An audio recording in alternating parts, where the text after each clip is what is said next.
আমাদের এবারের সেগমেন্ট উদ্যোক্তার গল্প। দর্শক, এবার আপনাদের জানাবো এমনই একজন উদ্যোক্তার কথা যিনি তার নিজ মেধা, শ্রম আর ধৈর্য দিয়ে জয় করেছেন উদ্যোক্তা জীবন।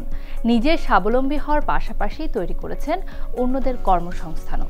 তাহলে আর দেরি না করে ঘুরে আসি তার কর্মভূমি।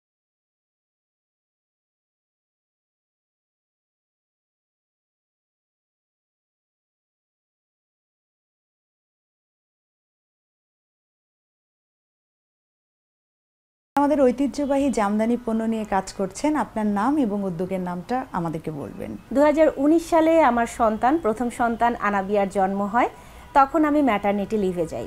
তো ম্যাটারনিটি লিভে থেকে যখনই আমি জয়েন করার কথা ভাবছিলাম, তখনই কিন্তু 2020 সালে সারা বাংলাদেশে করোনার কারণে লকডাউন শুরু হয়ে যায়। একই সাথে বাংলাদেশের সমস্ত শিক্ষা প্রতিষ্ঠান একসাথে বন্ধ হয়ে যায়।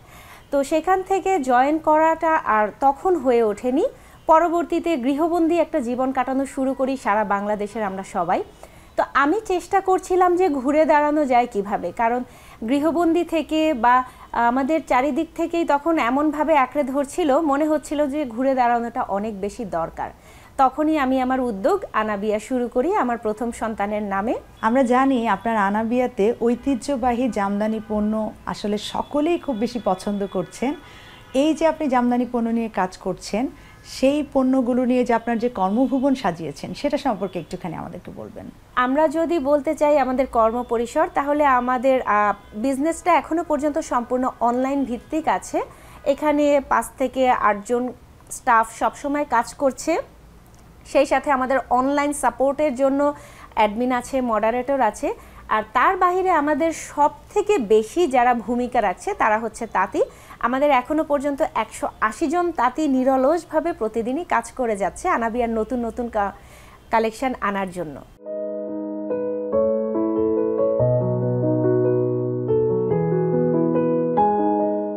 আপনি যদি উদ্যোক্তা না হতেন, আপনি আসলে কি হতেন? উদ্যোক্তা না হলে আমি অবশ্যই শিক্ষকতা পেশাতেই থাকতে চেয়েছিলাম, কারণ শিক্ষকতা অবশ্যই আমার ড্রিম জব ছিল। খুব ছোট থেকেই আমার ইচ্ছা ছিল। আমি পড়াশোনায় একজন আর্কিটেক্ট, তারপরেও আমার মনে হয়েছিল যে আমি যেখানেই যাই না কেন আমি অবশ্যই শিক্ষকতা পেশাটাকেই বেছে নেব। তো উদ্যোক্তা পেশায় না আসলে অবশ্যই শিক্ষকতা পেশাতেই আমি থেকে যেতাম।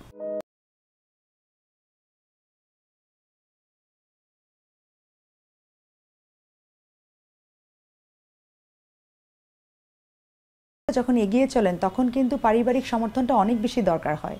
আপনার পারিবারিক সমর্থনটা সম্পর্কে একটুখানি জানতে চাই। পরিবার থেকে যদি বলা হয় সহযোগিতা, তাহলে আমি আমার উদ্যোগের ক্ষেত্রে সবথেকে বেশি সহযোগিতা পেয়েছি আমার পরিবার থেকে।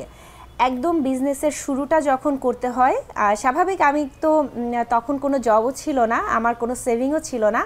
আমার হাজব্যান্ড সর্বপ্রথম কিন্তু আমাকে ফিনান্স করে।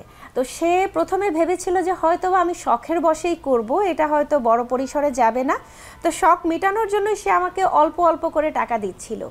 কিন্তু মাসখানেকের মধ্যেই আনাবিয়া যখন অনলাইন প্ল্যাটফর্মে বেশ চমৎকার একটা সাড়া ফেলতে পারে, তখন কিন্তু সে আমাকে ফিনান্স করা শুরু করে। এবং আমার উদ্যোগে একেবারে আমি ক্যাশ থেকে যদি বলতে হয় যে প্রথম 3 মাসেই আমাকে সে 10 লাখ টাকা ইনভেস্ট করার মতন সাহসটা দেখিয়েছে, কারণ সে বুঝতে পেরেছিল যে একটা সময় হ্যাঁ আমি পারবো।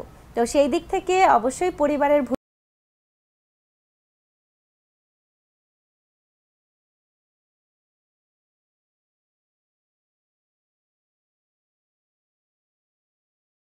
উদ্যোক্তা যখন আসলে এগিয়ে চলেন, তার পেছনে কিন্তু আসলে সাপোর্ট যেরকম থাকে, বাধাও থাকে।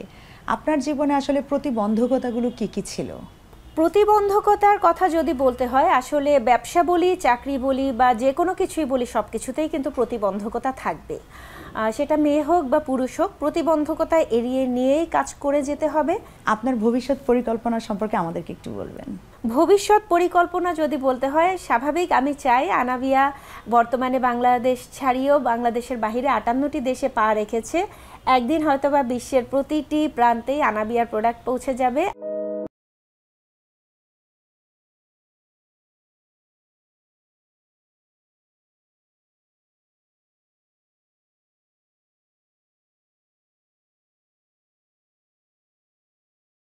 দেশের নারীদের জন্য যদি আপনার কোনো পরামর্শ থেকে থাকে, সেটা একটু জানিয়ে দিবেন। আমি নারীদেরকে একটা কথাই সবসময় বলবো যে কাউকে কপি করে না বা কাউকে ফলো করে না, যে ও বিজনেস করেছে বলেই ও উঠতে পেরেছে বা ও হয়তো বা টিকটক করেছে বলে উঠতে পেরেছে, এই ব্যাপারটাকে মাথায় না রেখে বরং আপনার ভেতরে যে প্রতিভাটা আছে আপনি আগে খুঁজে বের করেন যে আপনার প্রতিভাটা কি, সেই প্রতিভাটাকে আপনি সবথেকে বেশি মূল্যায়ন করেন।